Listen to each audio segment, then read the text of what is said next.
What's up, Benfica Nation? Welcome to episode 114 of Mr. Benfica. I am your host, the Mr. Mike Agustinu, and I'm here with another Benfica review of a match. All right. Little disclaimer: I'm not feeling great tonight. Okay. The cold that ripped its way through my house last week, my son, my wife, it's found its way to me. So I'm playing at 70% tonight, maybe 60, but we're gonna get through this. We're gonna get through this together. All right. So I hope that my voice is all right. I hope it's sounding okay because we've got the final match of the season to talk about. The final match of the league season, that is the end of Liga Nos 2020-2021, and it was Benfica traveling up north to the Dom Afonso Henrique in the birthplace of Portugal to take on Vitoria Guimarães. But before that, there is a little bit of news that I'm going to talk about before we get into it. Okay. And first of all, I think that this round 34, I'm going to start right here. I'm going to start firing shots right off the bat, okay? And I'm not talking about clubs right now. This was the final week, or I should say the final round as Liga Nos, okay? Nos is no longer the sponsor. They no longer have the naming rights. Next year it'll be the Liga Portugal B-Win. As far as I know, that is what the league is going to be called. And this was the final night of the season, or in that name. It was the last night that the league had that name, okay? The final night. And I don't think Nos gave a damn about that. I don't think Nos had they checked out because this was an absolute train wreck of a round. Like I said in the previous episode, the matches were scheduled for Wednesday. Everyone assumes it's the final day of the season. Everyone's going to play at the same time. Of course, you can't do that when Sport TV is involved. Okay? Sport TV is not going to allow that. They want to televise at least the big three at different times. So you get staggered starts. But the biggest haymaker thrown in this whole thing was dropped on Portondela and Passos de Ferreira. Because on Monday, I should say Monday, they were informed by Liga Nos, formed by, I'm assuming, by Pedro Proença, that they're playing on Tuesday now. Tondela's manager was very critical of this, obviously, because he's a manager and he planned his week out to play on Wednesday. That was the scheduled day. No, he finds out on Monday that his game is going to be on Tuesday. 24 hours. This isn't even acceptable in amateur leagues, much less in a top division professional league with Passos de Ferreira. Granted, they had already qualified for the Europa Conference, but with a Europe level team playing, and that shouldn't matter. Their place in the table should not matter at all. But for them to make that decision in such a short time frame, first of all, these players have training regimens, even at the end of the season. Okay, they're trying to keep everyone to get through. They're trying to get everyone through the 34th match without injury so that they can go enjoy their holiday. So they can go if they're going to play for national teams. That's not necessarily the case. Although, yes, it is the case because Passos de Ferreira has Stefano Stakio, who will be, representing Canada in the next international window. So, again, you got a training regiment. You've got a recovery mode because we played on the weekend. And now you've taken that day of recovery away, but you only told them with 24 hours notice. That can change everything for a manager, for a player. Okay, yeah, maybe the positioning in the table doesn't matter in this match, but in terms of, the players want to be prepared to play. The manager wants to be prepared to manage. Maybe he's got a guy, who's trying to get back to make his final appearance before he leaves the club or something to get his swan song. There's the other embarrassment about supporters. I guess they only decided a day before the match that it'd be unfair to have supporters for one round, and so that only the teams that play at home that round got the advantage. It took until the day before to figure that out. First you say there's going to be supporters, then you say it's not fair. Who is doing the thinking in this league? Who is running this league? And I'm not going to I'm going to move to the next point, which is another disaster about this league. If you live in North America like I do, little did I know, because I follow this league very close, okay? I follow this league very, very closely. I even follow things like TV rights very, very closely. Now, on, I think, Tuesday, our friend Cristiano from Benfica podcast threw out a tweet. He had it on good word from a good source that BN Sport is in the running to broadcast Liga Nos next season. That makes sense because, again, if you follow the TV rights things here, this is a huge TV market in the United States of America. Okay, big money is paid to put football on television. Believe it or not, everyone thinks that Americans don't know football, that there's no football here. Well, guess what? Big leagues pay a lot of money to put football on our televisions. Actually, a lot of Americans watch this game. It's just there's a lot of Americans that don't, but the sheer number of people in this country that follow this sport is a large block. It's a large customer base. So TV rights are expensive.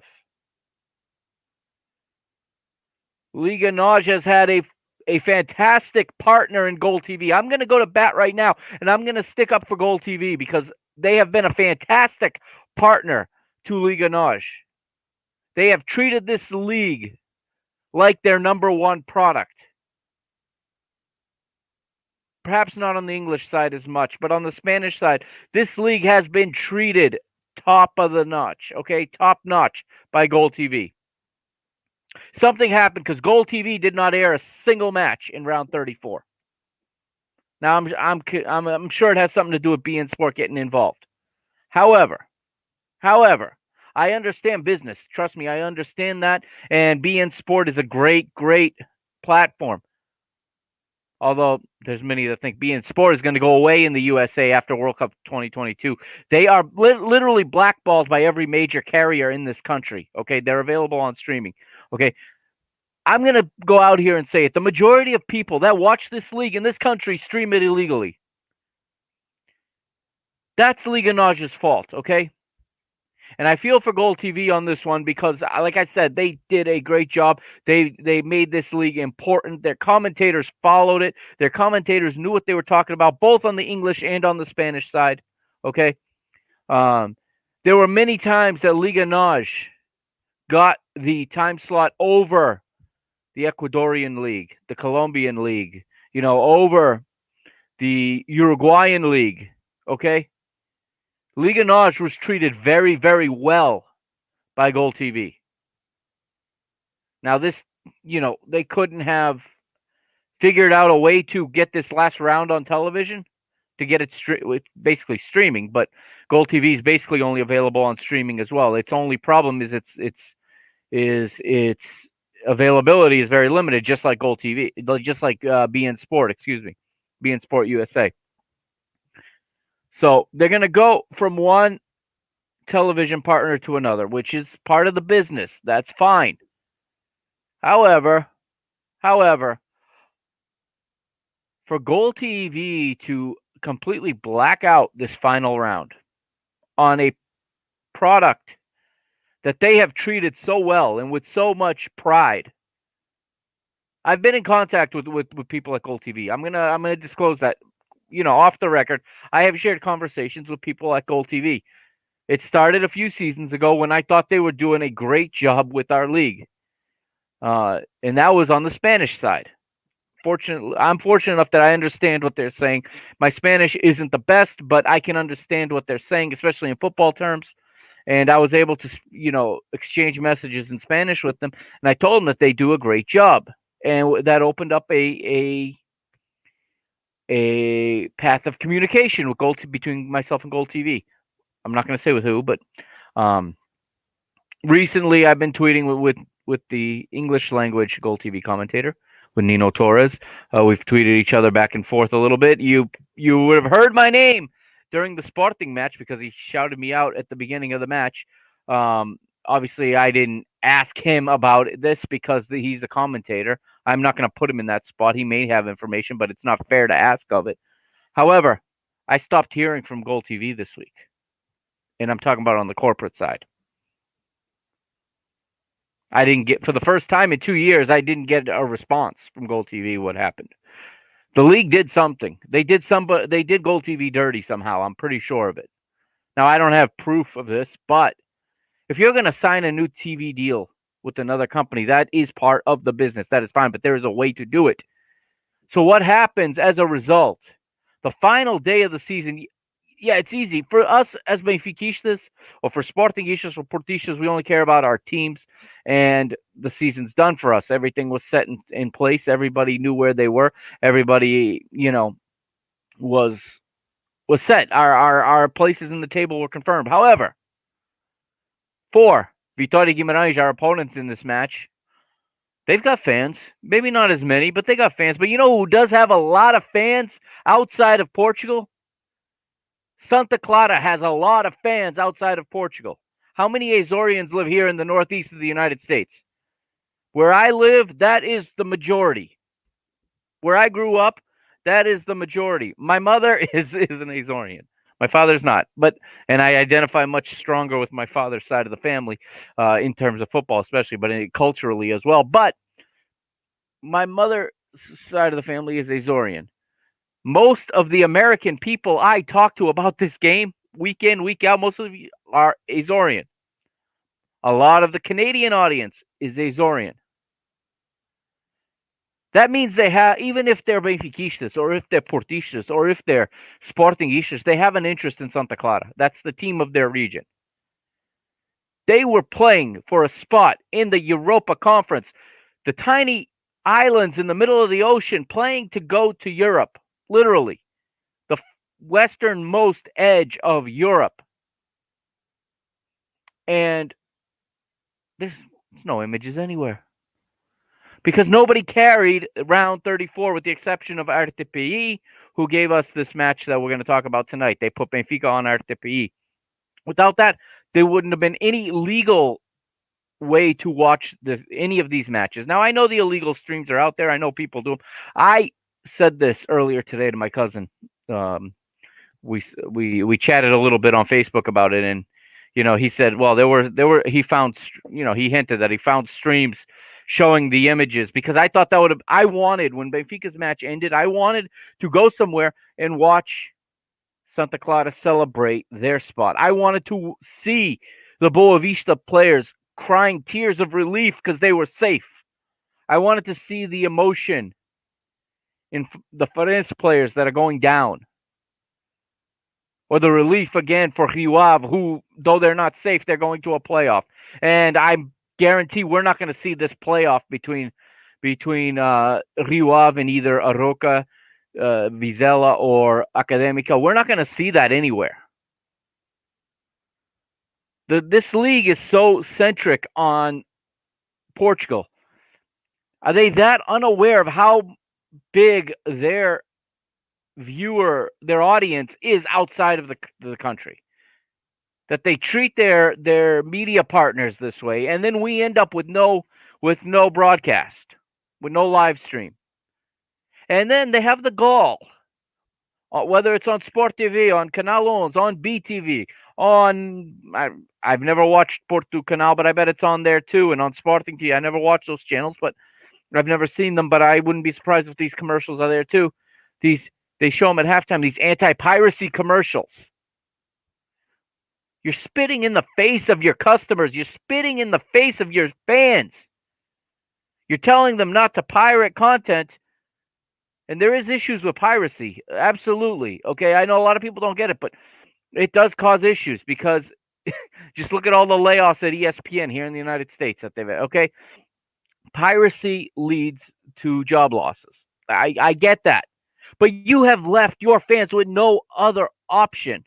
If I have to choose between, especially if I'm supporting a small club and we're fighting for our lives in the first division, and we score in the 92nd minute to stay up, I'm going to go through whatever I have to see that moment, especially living abroad.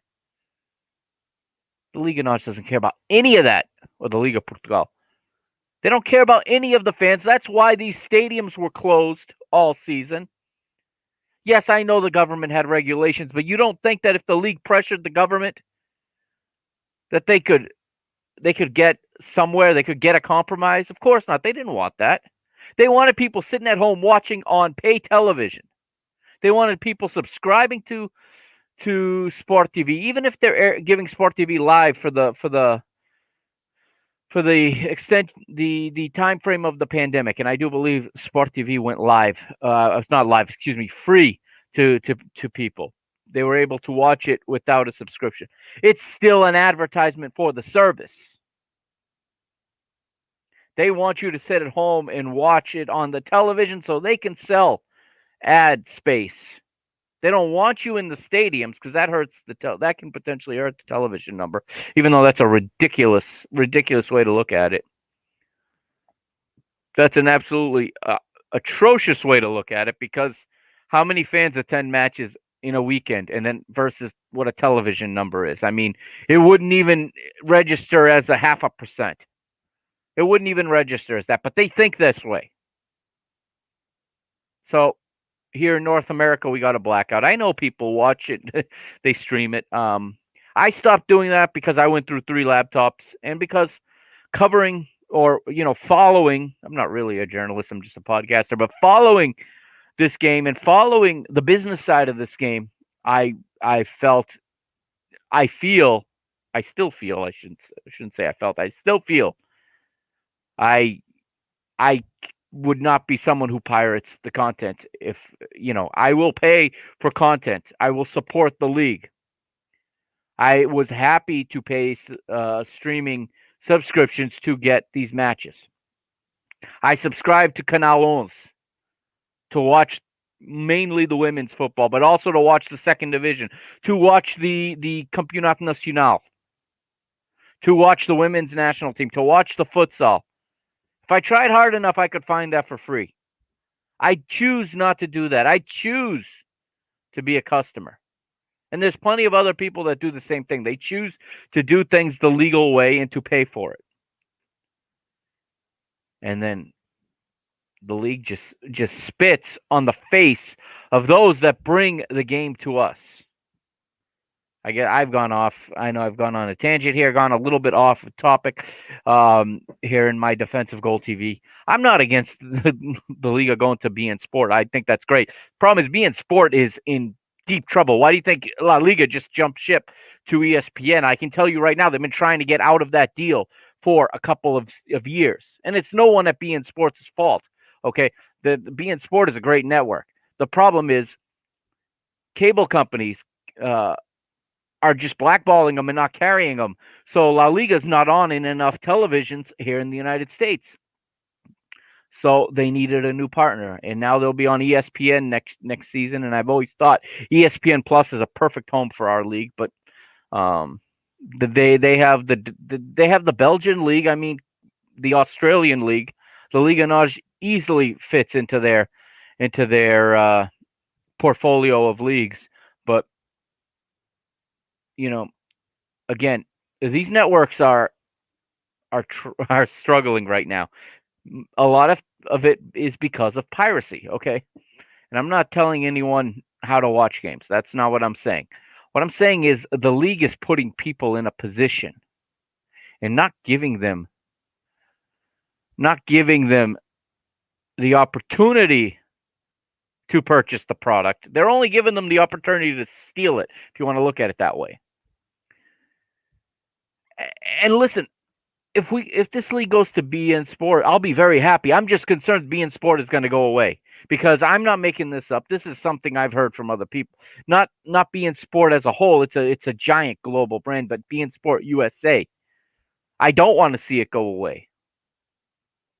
But with the loss of La Liga, okay, they lost the Serie A few seasons ago.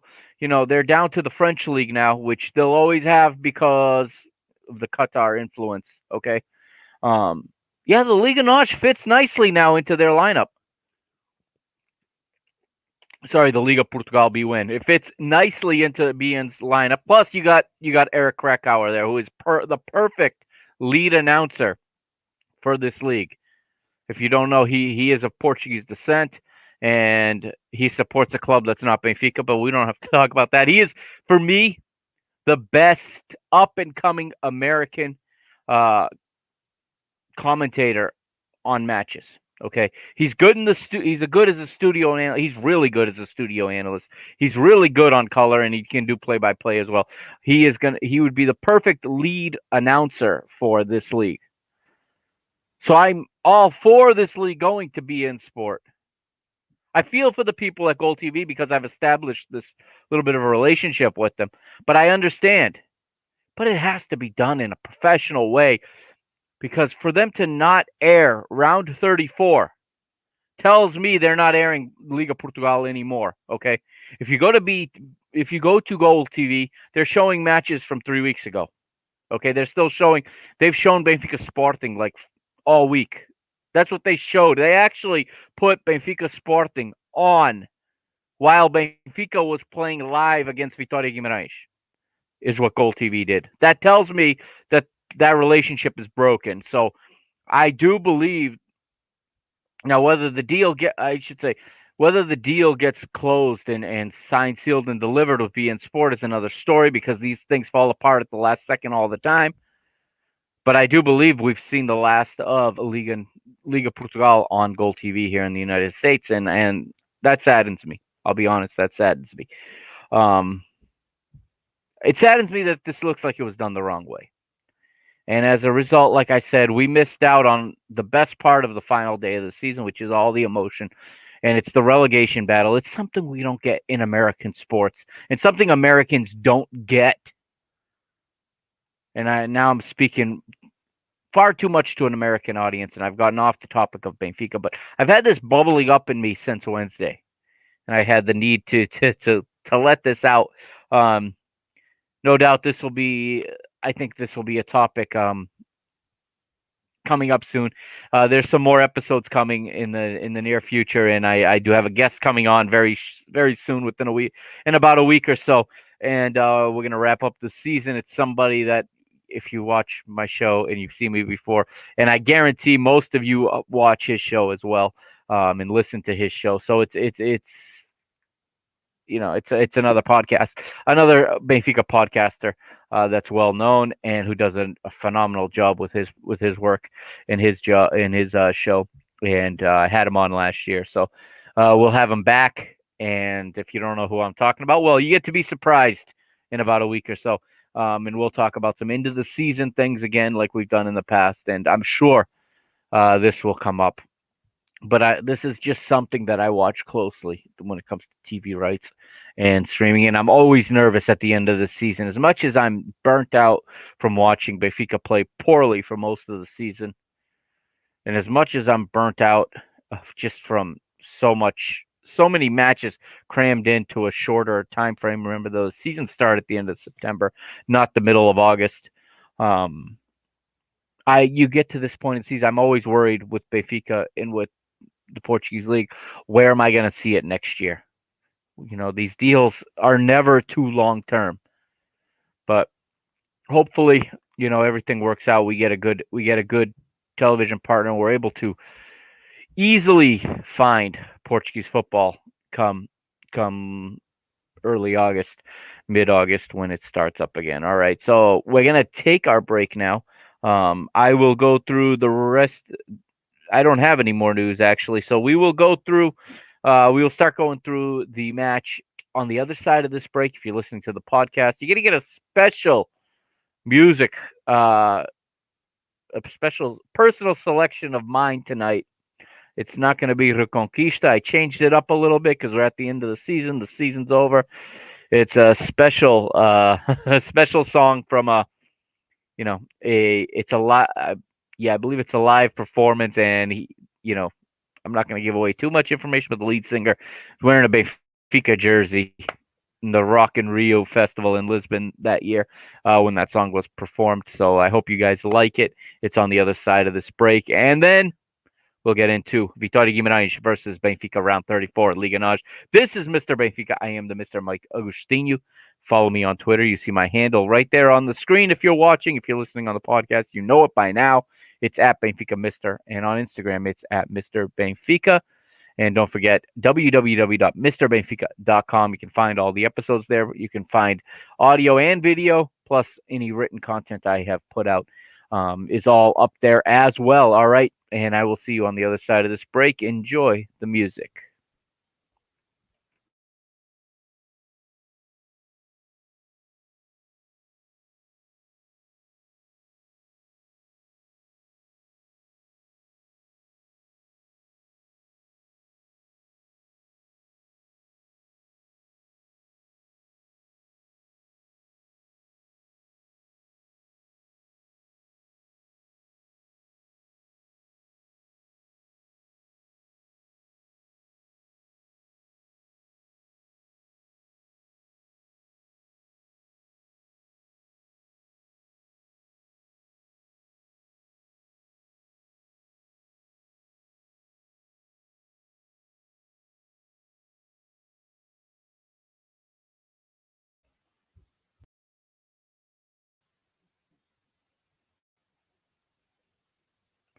And welcome back to Mr. Benfica, episode 114.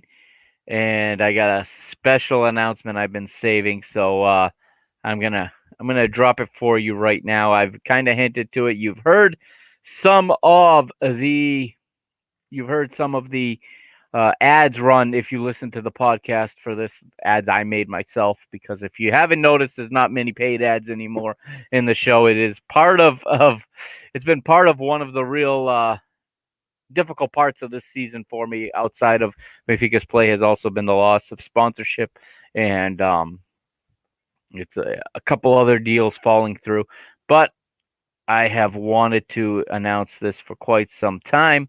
So if you are watching on YouTube, or I should say, hello to everyone watching on YouTube, on Twitter also, and on my Facebook. But here is what I have for you. It is a little announcement that I have been saving, and I guess there's no time like the present to show it to you. So without any further ado,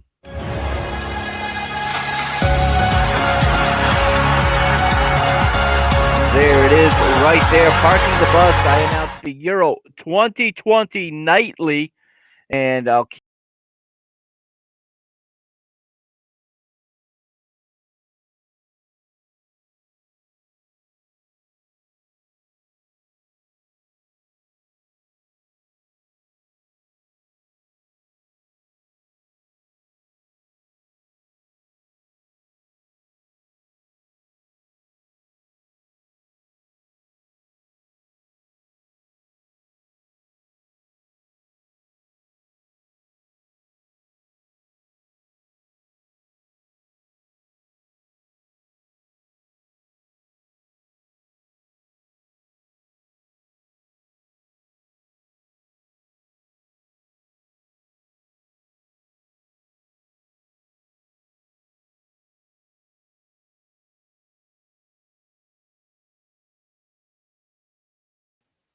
so each night I will come on and we will talk about the day's matches in Euro 2020. Now, the reason I talk about that here before we get into the match is I'm looking for anyone who wants to participate in this, all right? I am looking for participants now. If you want to be on the show and talk about these matches with me, because nobody wants to listen to me talk in monologue for 30 days straight or for 26 nights straight. 26 out of 30 nights is exactly what it breaks down to. And well, the reason I do the solo format is not because I like it or because I want to kind of evolve this way, but it's also because of my availability. But I'm making the commitment that every night, regardless, I'm going to put myself out there at 8 p.m. every night. I have to keep it to 1 hour because of my work schedule, but I think we can do a 1 hour show every night. And I want to have you guys on with me. So if you're interested in coming on, if you're interested in being a correspondent for one of the teams, what that means is I need somebody to keep up with what's going on with Italy, what's going on with England, what's going on with the Netherlands, what's going on with Germany and France are in Portugal's group, but still, what's going on with them? I need people to watch matches and kind of, because I can't watch 3 matches a day. That's just not going to happen when I'm working 2 jobs. So I need people that watch the matches, and you can come on whenever you want, more or less. I mean, the whole tournament is open, and if anybody's interested in coming on whenever they're available, I'll be more than happy to have anybody come on with me and talk about Euro 2020. It's going to be, I think, a fantastic tournament. I can't wait for it to start, to be honest. As the rosters are being read off this week as they're coming out, it's getting exciting. We're almost there. It's a year late, so the anticipation has built up. And like I said, I planned this way back, and almost had it derailed by circumstances outside my control. But I'm committed to this project. I want to do this. It's going to be, like I said, it'll be a video like this, and then a podcast in that will go out shortly thereafter. But I think that it's something that's not out there, okay? Because you get the nightly shows on your networks that cover the matches, but a podcast, a video podcast, I think brings something different from fans. I mean, it's a different sound, and I think people like it. And like I said, if anyone wants to assign themselves a team to be the correspondent for, and wants to join me when that team plays, that'll be great. I think that'll be a lot of fun. I am planning to ask some people on, and hopefully it'll all work out. But one way or another, this show will go on, and I'm even looking for somebody, if they're possible, to stand in and maybe replace me a night or two if something happens, or if I can't physically do it every night. So if you have any interest at all, hit me up, okay? You can hit me up right on my Twitter there, or you can send me a DM on Instagram or on Twitter, or whatever, on Facebook. You can also email me at the Mr. Benfica at gmail.com. And we can talk about it. If you got an idea, let me know, okay? We can do pretty much anything, because this is my show and I don't have a boss, so I'm open to anything. All right. But one thing I want to do is I want to basically cover this tournament, because I don't know how many opportunities I'm really going to have in life to really do a project like this. And it really speaks to my creative desires, if you will. And I think it will be a ton of fun. So let's go quickly through the matches in Liga Nos round 34. The last time we'll call it Liga Nos. All right, before we get into this. So we have Porto 4-0 winners over Belenenses SAD. Gil Vicente 1, Boa Vista 2. We talked about that one. Boa Vista at the final moments, at the death, guaranteeing safety in the Liga Nos. Moreirense 3, Famalicão 0 in that other Minho derby. Nacional 1, Rio Ave 2. Rio Ave comes from behind. They were going down. They were the ones that were going to be relegated when they were down 1-0 to Nacional, the last place team. But they managed to turn it around and get the result late, and in turn save themselves for now and put themselves in the playoff. Portimonense 0, Braga 0. Santa Clara 4, Farense 0. That means Santa Clara is going to the Europa Conference, and Farense is going to the Liga Nos, to the second division. We got Vitoria Guimarães 1, Benfica 3, the match we're going to start talking about in just a moment. And then you got Sporting 5, Marítimo 1. Now, the last game obviously had implications in the Golden Boot race, and again, the Liga does Pote the favor and has Benfica play first. Again, for television, so that Sporting and Benfica are not on television at the same time. You can't possibly have one on Sport TV 1 and one on Sport TV 2. Okay, so they want to have them at different times so that they don't divide the audience. But again, I don't know. Did anybody actually watch Sporting play after Benfica had finished? I literally called it a season. Like I said, I wanted to see the scenes of the end of the other games. I had no interest in sitting and watching the already champion Sporting play. not because it's Sporting, but because there was nothing interesting there. When it comes down to a goal scoring race, there's the internet, and actually, I tuned to Canal 11 shortly, not long after the press conference, and they were talking. I thought maybe we'd get some footage there. We didn't. It looks like they don't have rights, even though the federation owns the network. It looks like they don't have rights to the first division. At least not on that day they didn't. And instead, by the time I start watching the show and they're starting to debate, Pote already had 2 goals. And the funny thing was, now some networks were saying he had the tiebreaker. Some networks were saying Seferovic had the tiebreaker. RTP and BTV said Seferovic had the tiebreaker. Canal 11 said that Pote had the tiebreaker. One side said it was because Seferovic had one less match played. The other said it was Pote because he played less actual minutes or something like that. In the end, Pote gets the hat trick. He wins the Golden Boot. And you know what? It is deserved for all the chances and all the opportunities squandered by Haris Seferovic this season. I don't think he deserved to win the Golden Boot. That's just my opinion. I wanted him to win it, but I can't be mad that he didn't. If he had just finished another 5 out of the 50 chances he missed, he would have won the Golden Boot. If he'd finished 10 out of the 50, we'd be in second place and going straight to the group stage of the Champions League. Instead, and now we are going to the preliminary round, and we don't know yet which round we're going to because, well, we got to wait for the final of the Europa League later this week. If Manchester United win, this is simple. It's this simple. I'm going to make it simple. If Manchester United win, we go into the playoff round, okay, of the Champions League, which means we only have to get through one team to get to the group phase. If Villarreal win, then we have to go to the third qualifying phase, so we'd have to go through 2 teams. All right, so let's go through this match and look at the lineups. And actually, I have them here. So give me one moment here, and I will bring them up if you're watching, and I will put them on your screen as we had Benfica and Vitoria Guimarães. And it was an 8:00 local kickoff time. Okay, just like the majority of the league, they were kicking off at that hour. Like I said, Porto had already kicked off, so they were not.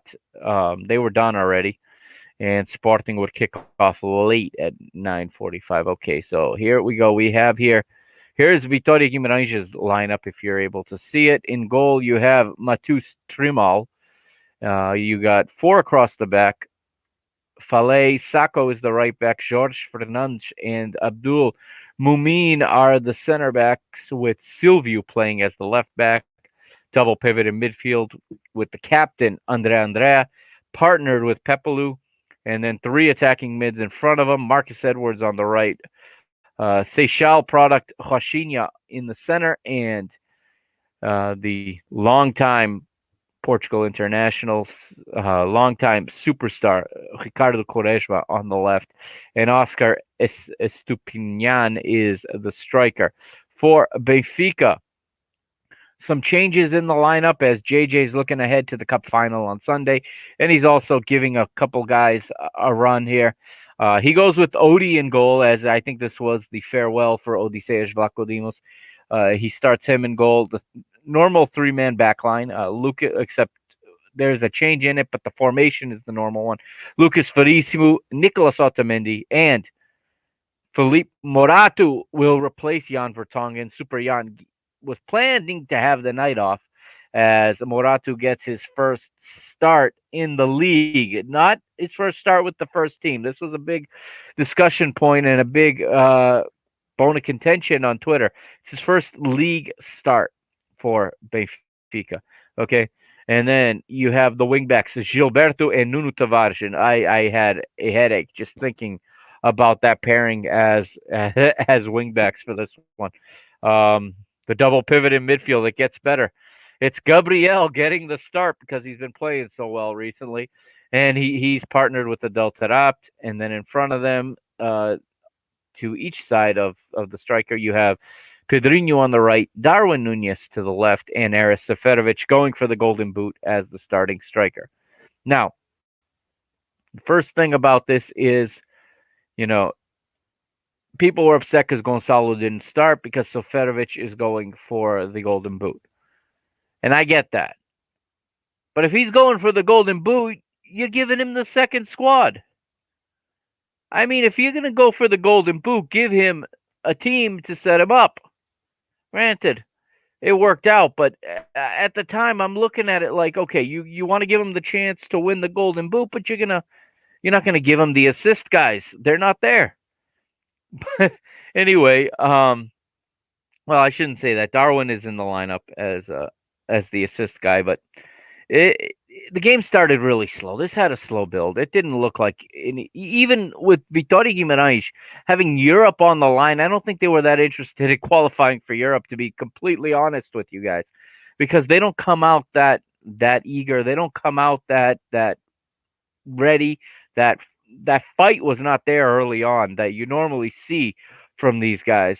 And Benfica were allowed to possess and were allowed to play, simple and move the ball pretty freely through the first 20 minutes. As I have a few notes here, and I did say, you got the way that the back three was set up was interesting because Morato slides into the left, that is why Vertonghen gets the day off, because Morato is a lefty and he's very one-footed still. And to be honest, Vertonghen's kind of one-footed, but that is how it starts, is with them three. We know that there's going to be an injury coming to Lucas Verissimo in a little bit. And that made it kind of confusing, but I thought what ended up coming afterwards was very good for Morato and for his confidence. And what happens is, by the 40th minute, they sorted out to him. Morato plays in the center, Vertonghen on the left, and Otamendi on the right. And I think that's a great spot for the young kid in a match like this, to allow him to control the back line, allow him to be the talker because he's in the center of the back three. And I think he got a lot out of it because of that injury, if that makes sense, okay? I think the injury led to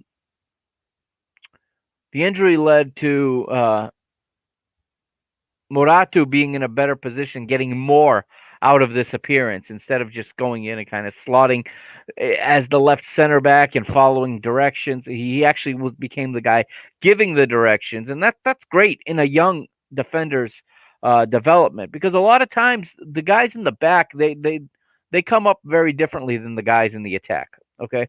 And a lot of times guys have to wait a long time to come up. And a lot of times I mean, we were lucky in a sense because we saw Ruben Dias and Ferro start right out of the B team. That's not the normal course for a center back. The normal course for a center back is a guy like Roderick Miranda or Ruben Semedo, okay, who come from the big teams but can't get the playing time and have to go somewhere else to get it. And then they go somewhere else, but they're still the young guy, and they still have to beat out older guys. And at center back, experience is a big part of the position. And experienced guys have a huge advantage over young guys. So Morato, I think, is going to find himself in that situation. I don't think it's good for him to be the fourth center back. I think he either has to play. He's got three avenues to go, and I don't think Benfica want to continue with him on the track of the B team, even though I think we move guys out of the B team too quickly in order to make space for younger guys. I think if you can't play in the first team and you don't have a good place to go, you don't have a good loan where you're going to go play, you should be in the B team playing all the time. That's what's best for the club. Because once you go off on loan to Moreirense or to Famalicão, it's up to them to play you. If you're in the B team, Benfica can still control your development. They can manage your minutes and make you available for the Taça da Liga, make you available for the Europa League, or whatever comes up during the course of the season. Of course, the flip side of that is to go on loan to a team that needs a center back and has decided that your guy is who they want. And again, we've seen that in the past. And for example, you talk about Famalicão, and they use Diogo Queiroz from Porto on loan, and they use him all season. And I mean, I don't care for the player, given that uh, he did Porto a big favor this season, and the 4 points or whatever that they're ahead of us right now came from him. So um, it's it's really tough managing central defenders. Okay, Ruben Dias had the type of ascend, and Victor Lindelof too. That is rare. They came from the B team. There was an injury, and they slotted in and played so well and never gave their spot back. Okay, that's the ideal situation for a center back, but it rarely happens. You usually have to go off on loan, or you find yourself sitting for years and years and years. Ferro is going to have a hard time playing now. He's on loan. He's probably going to be recalled, and who knows what the club's going to do with him. And I think there's a footballer there. There is a smart. He's like a younger. He is like a real young Vertonghen almost, And I don't want to put that comparison or that pressure on the guy, but it's a similar game. They're both good. They're both lefties, first of all, and they're both good at passing out of the back, and that's their strength. Now, there's only so many teams that care about building play out of the back. That's another problem when you're a central defender that came up through a Benfica, a Sporting, not so much Porto, but Benfica, Sporting, maybe a Braga. You have more emphasis on the build-up play out of the back. When you go off on loan to a team that expects you to launch it 70 yards in the air, it's a different game. So it'll be interesting to see what happens with Muratu going forward. But I thought he got a real good experience in this one. And I actually think he benefited from the unfortunate injury that happened to Lucas Verissimo. In the 8th minute, we get a nice play from Pedrinho as he beats a couple guys and sends a nice looping pass over the top right onto the chest of Darwin Nunez. Darwin, though, takes too heavy a touch with his chest, and the ball runs away from him and goes out the inline for a goal kick. But it was a nice little play from Pedrinho, who's seen very little play. And I know some people are are down on him, I should say. They don't see it. And, well, what I have seen in Pedrinho, okay, because I was watching him in the Brasileirão, what I have seen from him is that he has changed. His body has changed. He has gone through somewhat of a growth spurt, if that makes sense. I know he's not a kid per se, but he has grown outward. I know because Elder Conduto has said this in the broadcasts that he has put on like 5 or 6 or 7 kilos of muscle supposedly this season. And he said this back in like November.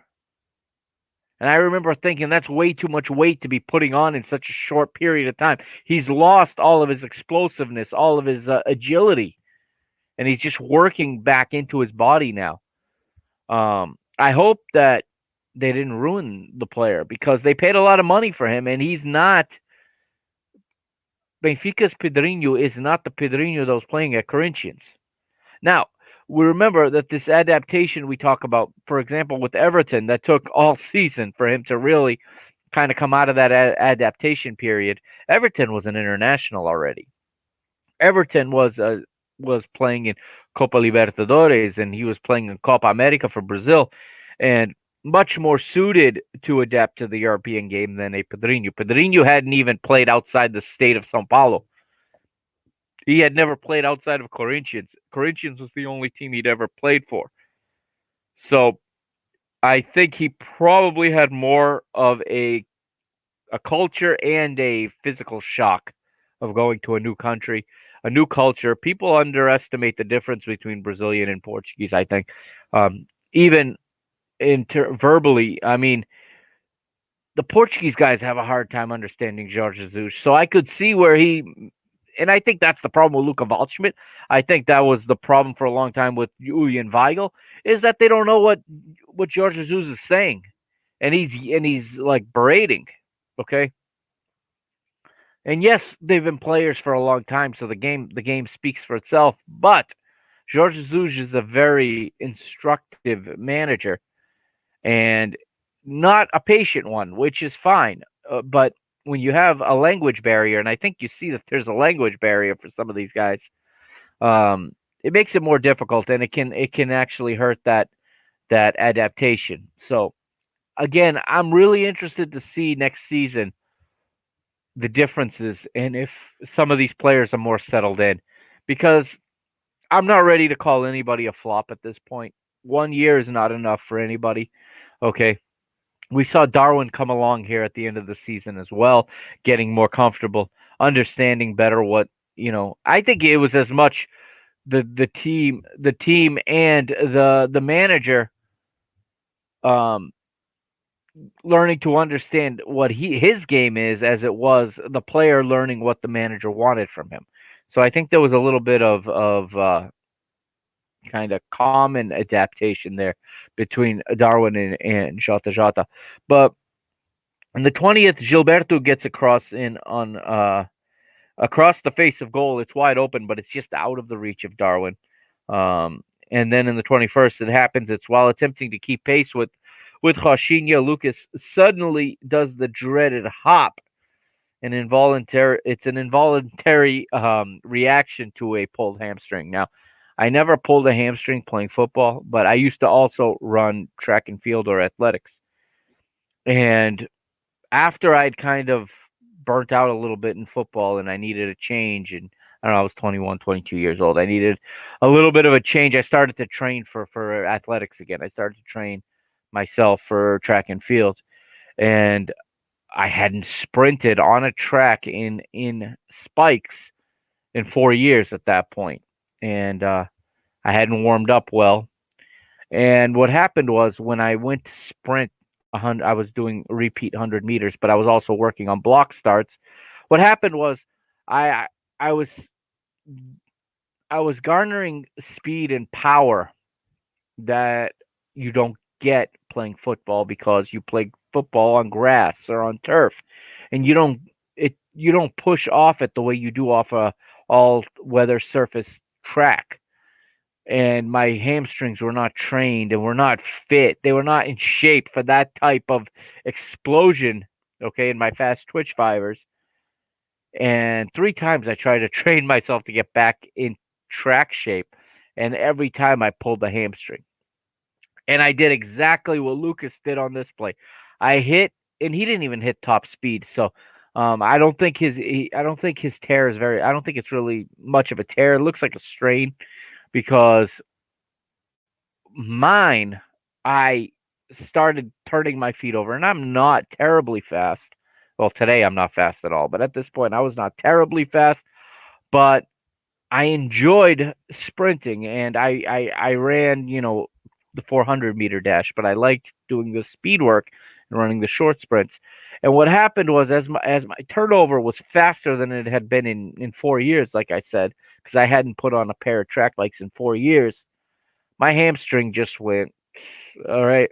And I did that. It's like that all of a sudden it felt like a knife had gone into my hamstring, into the back of my leg, and I jumped in a reaction. And it happened 3 times. 3 times I tried to come back from it and probably came back too early every time.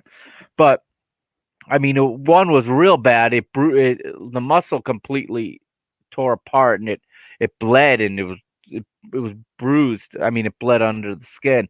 And that doesn't look like what happened to Lucas, which is good. They're saying it's a 2 to 3 week recovery, maybe 4. He has been withdrawn from the Brazil national team. He won't be at the Taça final.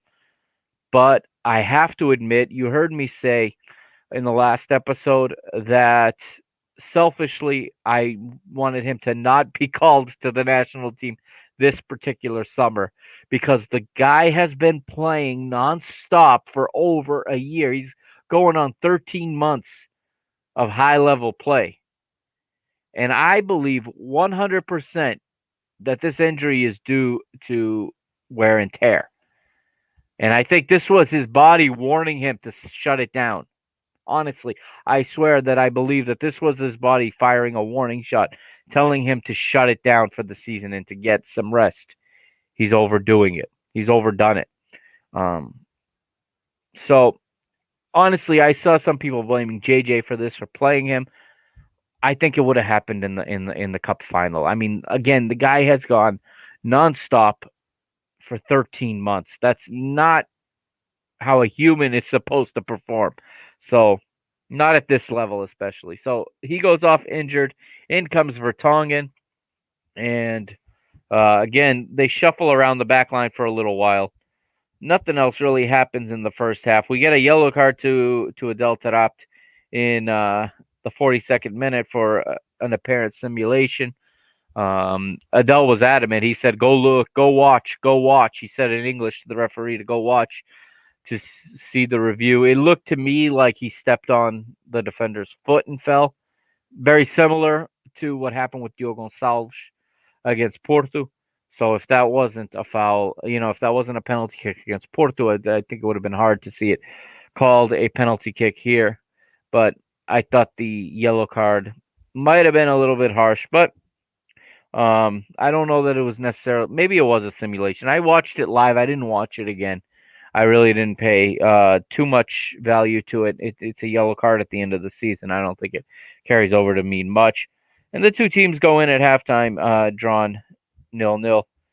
So come out in the second half, and Benfica start on the right foot here. Darwin Núñez gets an opportunity, and he shoots a right-footed shot from outside the box. It's saved in the top right corner. It was a nice save from the goalkeeper there. And then it happened in the 47th minute, and finally the deadlock is broken. And who else but the Swiss Army knife, Haris Seferovic, getting his 19th of the season, and it's another assist for Darwin Núñez. It's Darwin's 10th assist of the season. 10th assist, of the season. And 1-0 to Benfica. And again, Vitoria don't really look like they're desperate to make Europe. Late in the match, they start to really fight for the result and they start to come back. But here, they really, in this phase, they're kind of okay with Benfica running the show and Benfica having chances. They're trying to keep them from doing too much damage. Seferovic is another opportunity in the 53rd minute, set up by Pedrinho, and he has a header from the center of the box, but he misses to the right. And Odysseus makes a couple saves, but nothing too crazy. And then we move. It's another attempt for Seferovic in the 56th minute. Left-footed shot from the center of the box. He had been set up by Otamendi, but it was blocked by Sacco. And then on the ensuing corner, it is actually Gabriel of all people. And Gabriel gets a header, and he passes it across the face of goal. Actually, it's more of a flick. It's not really a header across, as I'm remembering it now. It was more of a flick, and then Seferovic gets on the end of the flick and heads it to the far post. It's the 20th goal of the season for Haris Seferovic, and I think he thought he won the Golden Boot on this one because he celebrated and he went and he ran right to Rui Costa and began to celebrate it. The whole team celebrated with him. I think they truly believed that was going to be enough to hold on. Of course, the other guy's going into his match knowing he needs 2 goals. So, had they played at the same time, that probably would have been enough to win it. But that's not the way the Liga schedules it. 58th minute, and we get a triple substitution here. So on comes Pizzi, Chiquinho, and Everton. Off comes Darwin, Pedrinho, and Adel Taarabt. And this is the part where Jorge Jesus talked about this on Saturday in the win, over Sporting, but in almost blowing a 4-1 lead, and that the team does not know how to play with the lead with the ball. Of course, part of his job is to teach them to do that, but I'm not gonna get into that right now. But Benfica cede all control of the match. Okay, I don't have a problem with a team not possessing.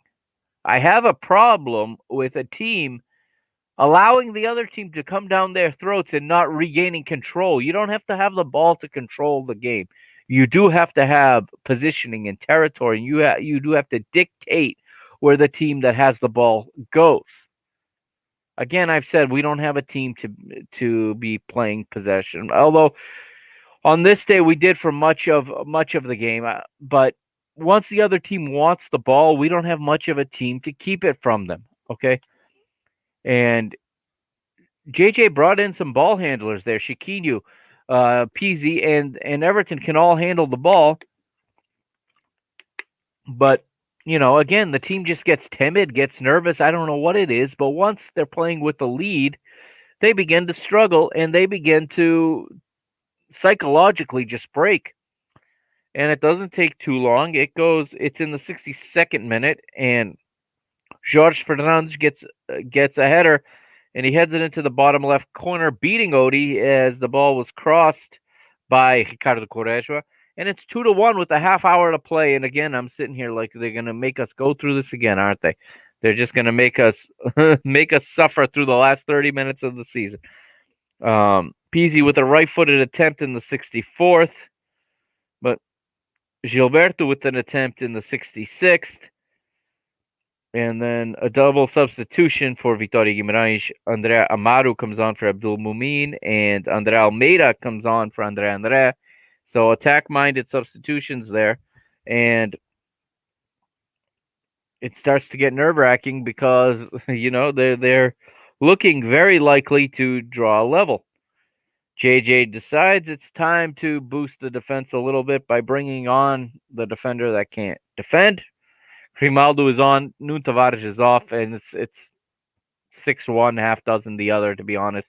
In terms of trying to hold a lead, Grimaldo obviously the much better footballer right now, but when it comes to defending a lead and having to mark a player and having to win balls and having to be positioned well, there's not that much difference between these two guys and on that side of the ball.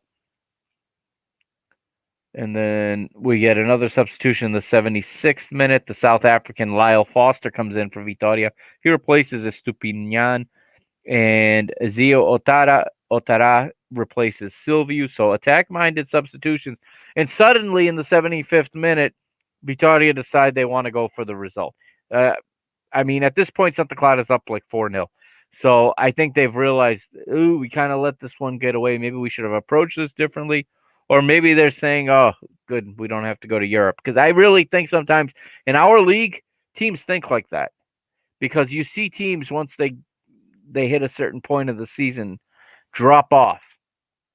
I don't know if it's a fear of getting embarrassed in Europe. I don't know if it's a board fearing the financial commitment they would have to make to go play in Europe. Again, Portugal is like the only league where teams qualify for Europe, and then we find out they didn't do the paperwork to go, and you end up having the same 6 teams every year. So it is very good to know that Santa Clara filed their paperwork and they're going to play. And yes, there was also talk about this on Twitter. Yes, the Estádio de São Miguel is FIFA approved, UEFA approved. Excuse me. They will be able to play home matches there in Europe. So Marcus Edwards gets a few opportunities, and he's a nice little player. I've always liked Marcus Edwards, and interestingly, at the start of the match, him and Quaresma had switched sides, and he was playing more on the left and Quaresma on the right, which is not how they normally line up. But and that was a point made by the commentator on RTPi. But then in the 85th minute, it is a left-footed shot from outside the box by Gabriel that is saved in the center of the goal. But we move to the 90th minute, and, Benfica break in. Everton Cebolinha on the ball, running at goal, and he gets the feed from Grimaldo, and this is what Grimaldo can do. This is what he's very good at. And then Everton does look up and look for Seferovic, and I think he wants to slide it across goal to let Seferovic get the hat trick.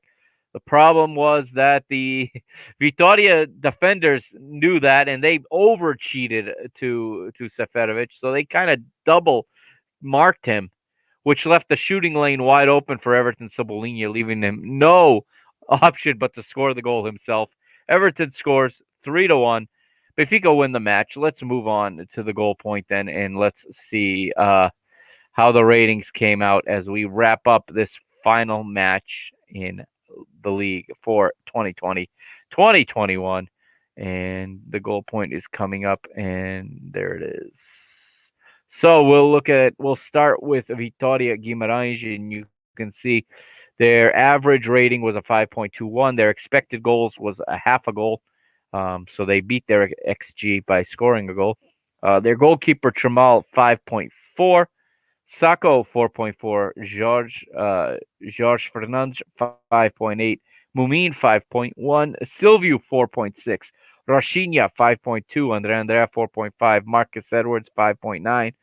Pepelu, 5.7. Quaresma, 5.5. And Estupinian, 4.6. And then off the bench, you got Bruno with a 4.8. Amaro, 4.9. Andre Almeida, 6.0. Lyle Foster, 4.8. And Otara, 4.9. Benfica, on the other hand, with an average rating of 6.17. And you can see their XG at 1.5. So they outperformed that expectation. Odie with a 7.6 in goal. He matches, he's tied for the top rating.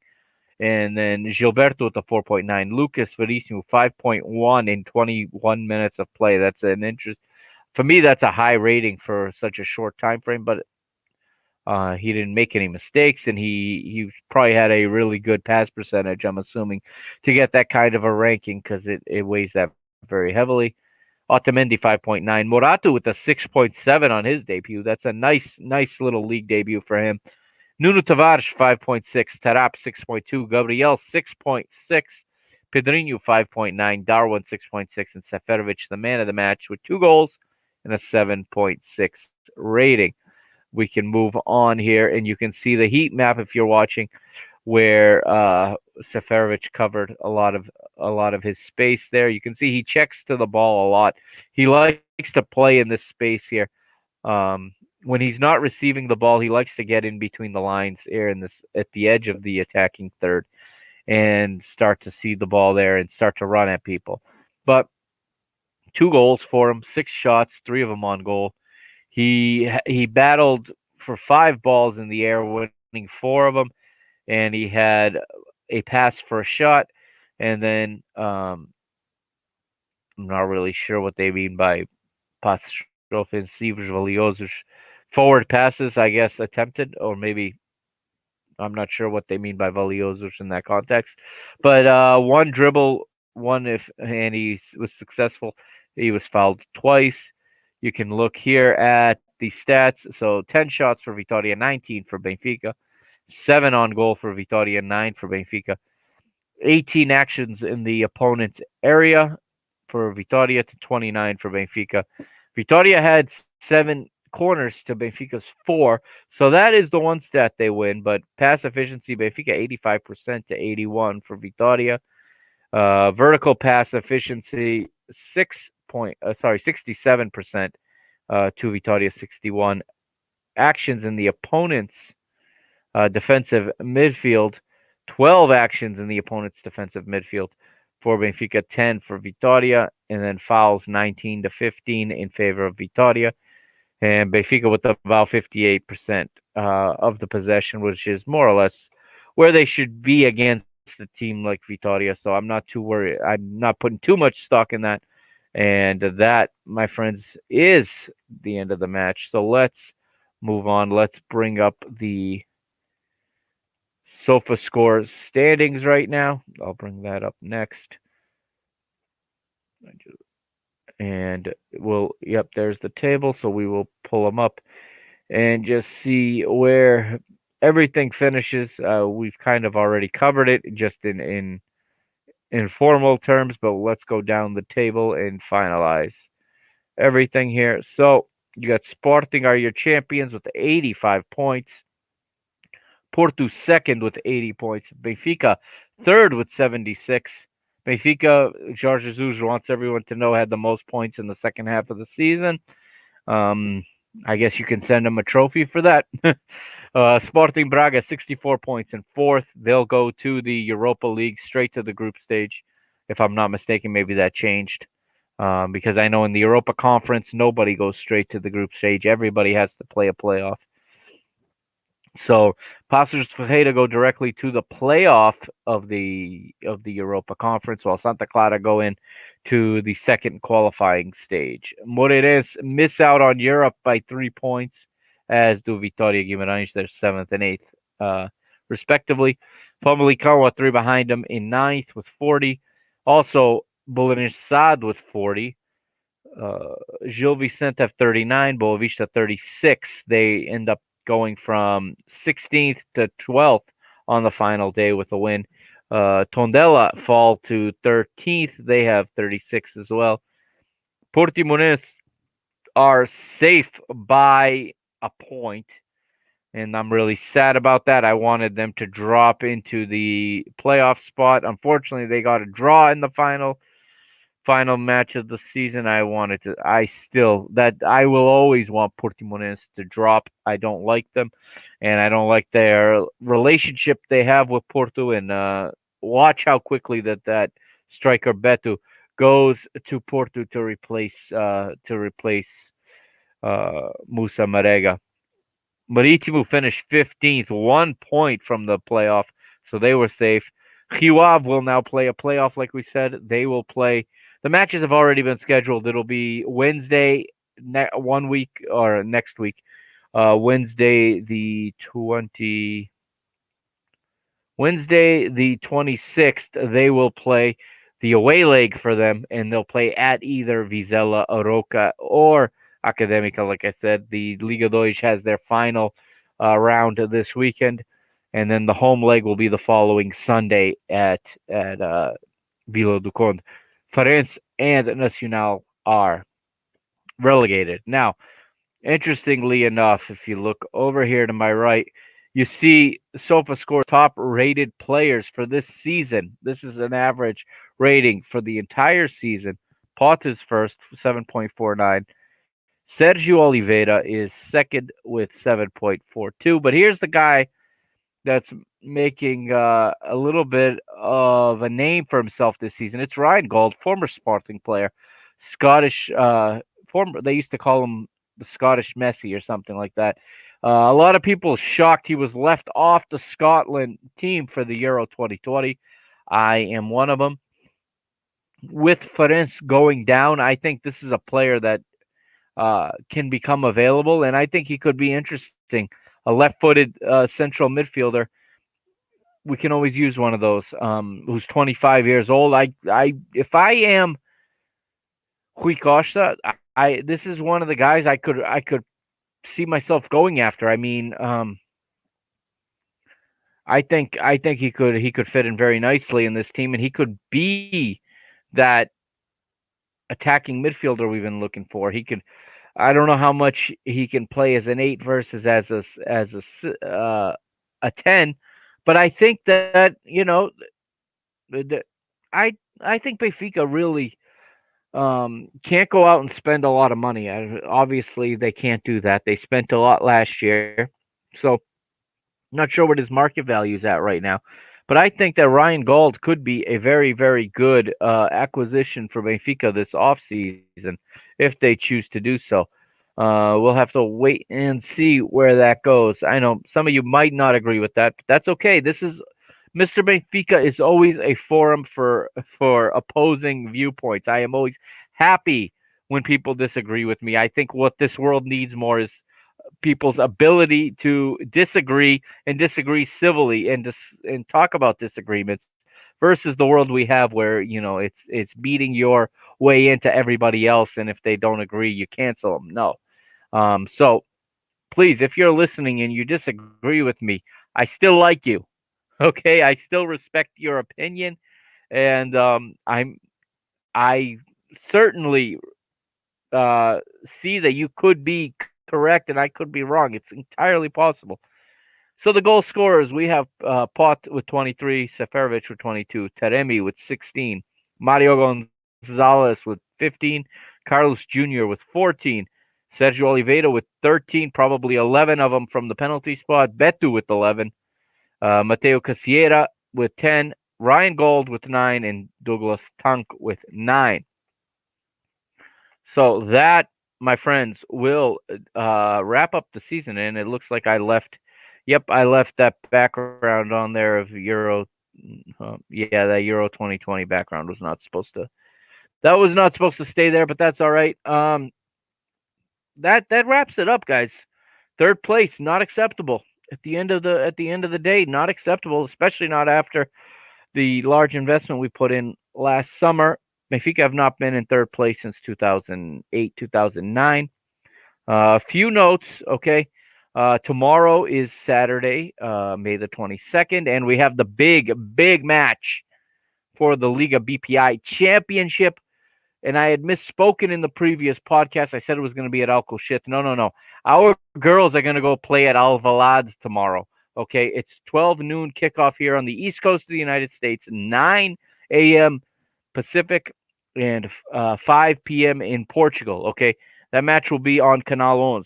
Okay, and if Benfica win or draw, Benfica are the champions for the first time in the club's history. They'll be women's football champions of the first division, and that means they'll go to the Champions League again and can add to the story they started to write this season. I am super excited about this. So 11:30 tomorrow, half hour before kickoff. Go right where you are right now, and if you haven't yet, hit subscribe. If you're watching on YouTube, hit the subscribe button, hit the alert so that you get alerted when I go live tomorrow, a half hour before kickoff. I'm going to have a little preview of Benfica versus Sporting in women's football, because this one is for the championship. And yes, unfortunately, the Portuguese Federation scheduled this kickoff for the same exact time that Atletico Madrid and Valladolid are kicking off, and that Villarreal and Real Madrid are kicking off. So that's a little bit of unfortunate for the girls, but that is the scheduling. So that is the next thing you will get from me. So it's in about 15 hours from now. I'll be back. Then we'll have the match, and then futsal plays early tomorrow. It's a 2 p.m. or 14 o'clock Lisbon time kickoff. They're playing on the road at Fundão. Game 1 of the semifinals. And that's all we've got left in the club right now. Handball is playing. They're going to play out. I think they have 2 rounds left in the season. But that's all we've got left now is women's football and men's futsal. So the episodes are winding down, I got to say. So this is episode 114. We got at least 2 more. We got at least 3 more, probably 4 more episodes to make season 3 and to be the end of season 3. And of course, futsal is going to overlap with the Euro, because once again, the Portuguese Federation, same federation, they run that, and for whatever reason, they don't want to speed this thing up. I think it's interesting that they can go to the UEFA Champions League Elite 8 and play a quarterfinal, a semifinal, and a final in 3 consecutive days. But in a best of 3 series, it's on a Saturday, a Wednesday, a Saturday, just to drag this into June and into the Euro. So I do want to cover the futsal team's run to the end of their way, the end of their road. So we're looking at 4 or 5 more episodes still of Mr. Benfica this season. And also, I will say here that the Euro 2020 nightly show will also show up on the Mr. Benfica feed on your podcast player, okay, whether it's on Apple, Spotify, TuneIn, Podbean, iHeartRadio, Odyssey, wherever you're listening, Audible, if you're an Amazon Prime subscriber. So wherever the podcast is available, you will get all of the Euro 2020 reviews, even though I really want to build up the Parking the Bus podcast speed, because this one has a lot more subscribers. I will put it there, because at the end of the day, I want people to listen to the content and to enjoy it more than I want to streamline it into one channel. I want to get it to as many people as possible. Okay, this is my art, and I want to share it. That's just the way that I've chosen to look at this. But very, very excited for that. Again, I don't know how I'm going to pull that off this summer, but if you want to help me do it, let me know. I will be happy to have some co-hosts and have some guests to get me through something like 26 out of 30 nights of podcasting in a row. All right. That's going to do it. This has been episode 114. So, again, tomorrow, half hour before kickoff of the women's game, tune in. I'll give you a pregame show, and we'll take it from there. Also, Sunday is the Cup final, no question about it. And I have not forgotten. Again, same thing, half hour before kickoff. Tune in, and I'll preview the Taça de Portugal final versus Braga. And then, of course, we'll have a couple podcasts to review both of those matches. But that's going to do it for this one. All right. I hope you enjoyed it. Thank you for hanging with me this long. And I will see you soon. This has been Mr. Benfica, episode 114. I am the Mr. Mike Agustinu signing off. Don't forget, subscribe on YouTube. Follow on Twitter. Go to www.mrbenfica.com. Sign up for the email list, okay? And get alerted whenever I post things. And yeah, I'm looking forward to tomorrow's game. So hope everyone else is as well. Have a good night, everybody. See ya.